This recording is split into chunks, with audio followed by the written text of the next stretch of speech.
सर्वांना सस्नेह जय जिजाऊ जय हरी। मी हबप ज्योतिताई राजे जाधव, राहणार शिंदखेड राजा। बंधू भगिनींनो, आपण पाहिलं असेल मागच्या 2 दिवसात एक व्हिडिओ प्रचंड व्हायरल होत आहे की एक वडील वारलेले आहेत आणि त्यांच्या मुली अंत्यविधीला आल्या नाही, तर त्यातल्या एका मुलीने व्हिडिओ कॉलवर तो अंत्यविधी अटेंड केलेला आहे। अनाथ आश्रमामध्येच त्यांचं निधन झालं। जेव्हा मुलींना फोन करण्यात आले तेव्हा त्या तिथल्या प्रशासकांनी जेव्हा त्यांना फोन केला की तुमच्या वडिलांचं निधन झालेलं आहे, तेव्हा त्यांनी सांगितलं की त्याला काय खर्च येईल, तर 5100 रुपये पाठवून त्यांनी तो अंत्यविधीचा खर्च पाठवून दिला आणि तेवढ्यात व्यवस्थित करून घ्या असं त्यांना सांगितलं। आणि त्यानंतर हा जो व्हिडिओ आहे तो प्रचंड व्हायरल होत आहे। सगळीकडूनच प्रचंड संताप व्यक्त होत आहे, त्यावर टीका होत आहे, विविध प्रकारे लोक व्यक्त होत आहेत। पण आता आपण जर बघितलं तर तो जो व्हिडिओ आहे किंवा जी मयत व्यक्ती आहे ते शिवचरण गुप्ता हे दिल्लीचे मोठे कापड व्यापारी होते, कपड्याचे मोठे व्यापारी होते। आणि लहान असताना त्यांनी मुलाची अपेक्षा न करता ह्या 3 मुली त्यांना झाल्या। त्यानंतर त्यांनी या 3ही मुलींना खूप चांगलं शिक्षण दिलं, चांगलं त्यांचं पालन पोषण केलं। त्यानंतर ह्या मुलींना म्हणजे स्वतःच्या पायावर उभं केलं। त्या 3ही मुली आज शिक्षिका आहेत आणि आपापल्या संसारामध्ये अतिशय व्यस्त आहेत। असं असताना त्यांच्यावर मात्र काही काळानंतर व्यवसायामध्ये प्रचंड मोठं नुकसान झालं, तोटा झाला आणि त्यांना त्यांच्या व्यवसायामध्ये खूप मोठा लॉस झाल्यामुळे त्यांच्यावर अतिशय बिकट परिस्थिती आली। आर्थिक परिस्थिती खूप त्यांची खालावली आणि त्यांना वृद्धाश्रमात जावं लागलं आणि वृद्धाश्रमातच त्यांनी शेवटचा काळ त्यांच्या आयुष्यातला घालवला। त्या ठिकाणी त्यांचं निधन झालं आणि त्यानंतरच्या ज्या गोष्टी आहेत त्या आपण त्या व्हिडिओमध्ये बघतोयच की ते मुलगी विचारते सगळं काही व्यवस्थित झालंय ना, आणि मग समोरून एक व्यक्ती सांगतोय की अस्थि विसर्जनासाठी तुम्हाला 20 तारखेच्या आत यावं लागेल, या दिवशी तुम्हाला अस्थि विसर्जन करावं लागेल। तर त्यावेळी ती मुलगी म्हणते की आता वडीलच नाही राहिले तर आता कशाला यावं आम्ही, म्हणजे आतापर्यंत तर तुम्ही करून घेतलेलंच आहे, त्यांचं सगळं अंत्यविधी सुद्धा तुम्ही पार पाडलेला आहे, मग आता तर वडीलच राहिलेले नाहीत तर आम्ही अस्थि विसर्जनासाठी काय यावं, वडीलच राहिले नाहीत तर आता का बरं यावं, असा तो व्हिडिओ आहे। आणि संपूर्ण महाराष्ट्रामधून त्यावर प्रतिक्रिया दिल्या जात आहेत, त्यावर लोक व्यक्त होत आहेत मोठ्या प्रमाणात की असं कसं काय, ज्या वडिलांनी जन्म दिला त्या वडिलांच्या अंत्यविधीसाठी सुद्धा मुली का आल्या नाहीत आणि का एवढं म्हणजे त्या अशा का वागल्या असतील वगैरे वगैरे। ज्या आईवडिलांनी आपल्याला हे जग दाखवलेले आहे त्या आईवडिलांच्या अंत्यविधीसाठी सुद्धा जर आपल्याकडे वेळ नसेल तर खरोखरच ही अतिशय दुर्दैवाची बाब आहे। आणि हे असतानाच अनेक प्रकारे लोक व्यक्त होत असतानाच आज परत मी एक पोस्ट पाहिली, आज परत एक व्हिडिओ पाहिलाय। तो व्हिडिओ असा आहे की म्हणजे त्या मुलींचं समर्थन करतोय असं त्या व्यक्तीचं म्हणणं नाही की मी त्या मुलींचं समर्थन करतोय असं नाही, पण कदाचित हे जे काय आहे ह्या मुली का आल्या नसतील तर याला एखादी डार्कर साईड सुद्धा असू शकते, एखादी काळोखी बाजू सुद्धा असू शकते की मुली अशा का वागल्या असतील, मुली त्यांच्या अंत्यविधीला सुद्धा आल्या नाहीत, असं काहीतरी कारण असेल त्यामुळेच मुली आल्या नसतील। तर आपण कुठलाही विचार न करता कुठल्याही एका प्रकरणाची म्हणजे एखाद्या प्रकरणाची एकच बाजू पाहणं आणि त्यामध्ये सतत त्यावरच व्यक्त होणं हे अत्यंत चुकीचं आहे, असं त्या व्हिडिओमधल्या व्यक्तीचं म्हणणं आहे। तर बंधू भगिनींनो, आता मला जे सांगायचं आहे ते या ठिकाणी की ह्या दोन्हीही बाजू जरी आपण बघितल्या की एकीकडे त्याची जी काही डार्कर साईड असेल तर जी काही वाईट बाजू असेल तर ती इतकी कशी वाईट असू शकते की वडील शेवटी ते वडील होते आणि आपल्याकडे तर असं म्हणलं जातं की मरणानंतर वैर संपतं, मग असं असताना सुद्धा मुलींनी त्या अंत्यविधीला येऊ नये किंवा वडिलांसाठी शेवटचा वेळ सुद्धा काढू नये, हे खरोखरच खूप म्हणजे माणुसकीला काळीमा फासणारी ही घटना आहे। दुसरी गोष्ट अशी आहे की आजही आपण पहा जेव्हा मुलींचा जन्म होतो तेव्हापासूनच आपल्याकडे हे त्यांच्या मनावर बिंबवलं जातं किंवा आपली सुद्धा मानसिकता ही असते की हे परक्याचं धन आहे, मुलगी ही काय आहे परक्याचं धन आहे आणि तिला एक ना एक दिवस परक्याच्या घरी जायचं आहे। आपण मुलींचं पालन पोषण करावं, संगोपन चांगल्या पद्धतीने करावं, पण एक दिवस तिचं लग्न होणार आहे आणि ती दुसऱ्याच्या घरी जाणार आहे, माहेरचे दरवाजे किंवा ती पाहुणीच आहे आपल्या घरची, या पद्धतीनेच आपण वागत आलेलो आहे।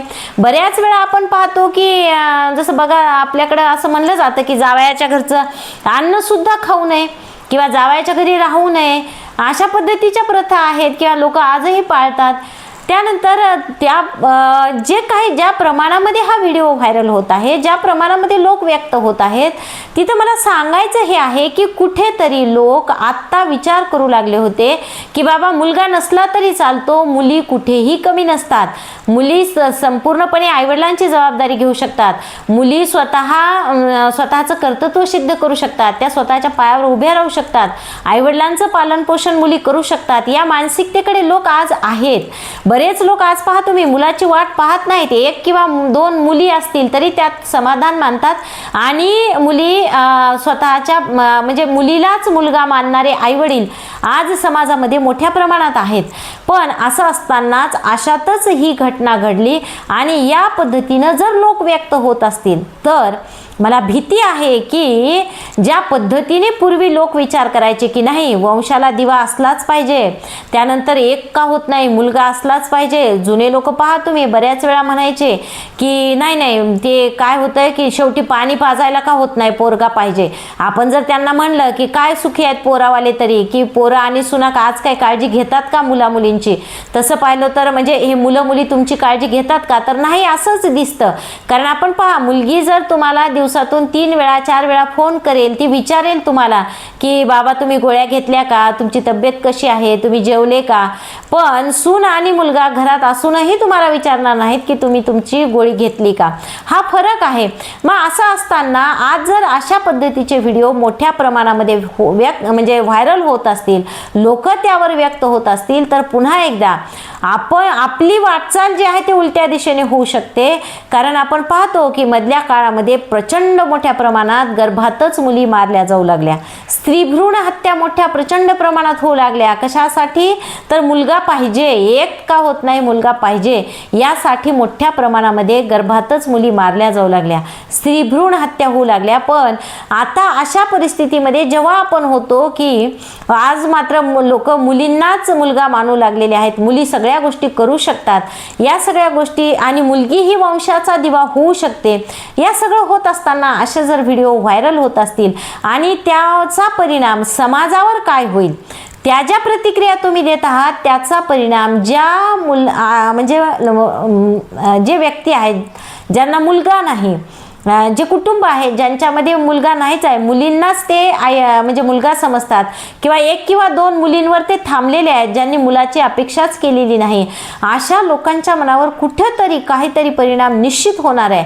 त्यामुळे या व्हिडिओच्या माध्यमातून मला तुम्हाला एकच विनंती करायची आहे की हे जे व्हिडिओ आहेत हे थांबले पाहिजेत, याच्यावर व्यक्त होणं कमी झालं पाहिजे. कारण आपण पाहतो त्याची डार्कर साईड काय आहे, त्या मुली अशाच का वागल्या, मग मुली अशाच म्हणजे आल्याच नाही वगैरे वगैरे, आणि ते खूप होते.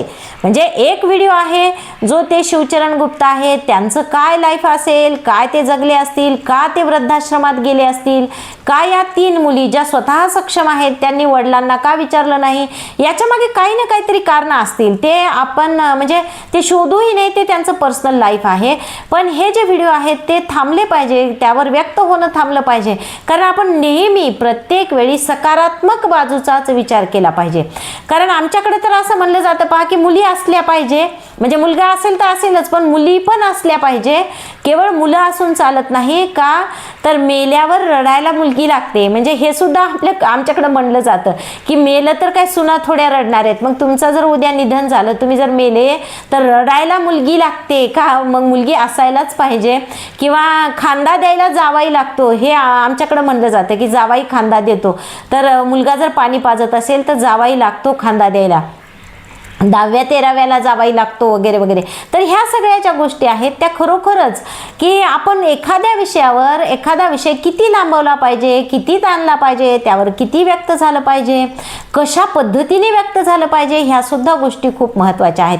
जे काही त्यांच्या आयुष्यामध्ये झालं ते अत्यंत वाईट असेल ही तर समजतच आहे, आणि त्या मुली अशा का वागल्या हा त्यांचा वैयक्तिक प्रश्न आहे.